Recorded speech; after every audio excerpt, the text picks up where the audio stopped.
Many games based on licensed movies are notoriously bad, such as Batman Forever. However, the original Batman on the NES is bat-tastic. It's a challenging platformer game along the lines of Ninja Gaiden and Mega Man with its mechanics. Today, we'll be looking at what makes Batman on NES stand out amongst all the other platformers. Beyond your typical platforming game, you can also wall jump and instantly swap between weapons. Wall jumping in Batman is very similar to the original Ninja Gaiden, jumping side to side up the walls. The wall jumping in this game is executed flawlessly, and there's some clever stage design where you need to master it. Like here, you need to walk off the ledge and leap off a lower wall, and here, you need to scale the wall while avoiding gears and enemy attacks. It requires a little finesse. At the start of the game, Batman's only weapon is his fists. They are perfect for close range, and you will still often use them even when you have ammo for the other weapons.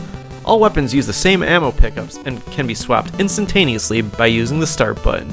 Your bat arsenal is the batarang, the dirk, and the spear gun. Using start to swap between them on demand is unintuitive and awkward to use, but it's serviceable. The NES controller really needed to have an extra button just with the bat symbol on it for games like this. Think how much a third button could unlock on the NES. You could swap between weapons in Zelda and Mega Man without a subscreen, or you could unleash your special weapons in Castlevania and Ninja Gaiden with it. It clearly was Nintendo's original intention. The buttons are already laid out as B, then A, so you just need a T button afterwards for the bat button. Anyways, similar to Mega Man and Ninja Gaiden, you'll find many opportune spots to make the most of these weapons. The batarang is the most versatile of the bunch, but the spear gun has the most range, and the dirk is sorta like Contra's spread shot in how much space it covers. However unintuitive it may sound, getting up close to give your enemies a knuckle sandwich often is best here. Batman's fists are so strong he just evaporates enemies with them. If you run low on ammo or health, there are a couple farming spots with infinitely spawning enemies. While the ammo pickups are plentiful, make sure to save some ammo for the end bosses. You'll need them. Batman is a relatively short game with only 5 stages, and there is no password system. However, this also is one of the more challenging NES games out there, so on your first try, you likely will need a couple hours to complete it. You only have 3 lives, but you have it infinite continues at least. The punishment for death is very forgiving in this game as well. A death will just set you back to the start of the substage you were in, or the start of the boss if you made it to the boss. Continues set you back to the very beginning of the stage. You'll be using a lot of continues in your first few attempts at this game. The stages have some tricky jumps and annoying enemies along the way, like these hopper enemies, which are just the worst.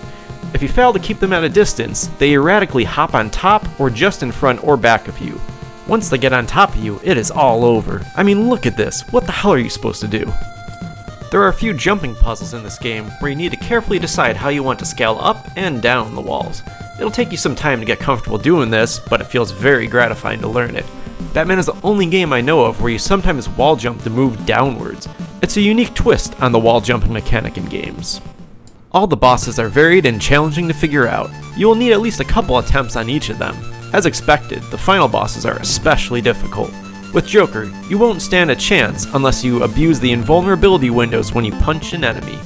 After you punch an enemy, they flash for a half second, and both you and the enemy are invulnerable during this period. Those magical bat fists doing some work. You can use it to walk through the enemy, or in this case, to keep close to Joker without taking much damage. You'll need to abuse this punching invulnerability for some of the jumping puzzles as well. Like this section here would just be a nightmare without abusing this mechanic. To me, the 3 best parts of Batman are the varied challenges, the wall jumping mechanic, and the soundtrack. The game is very challenging, but with infinite continues you should be able to make it through.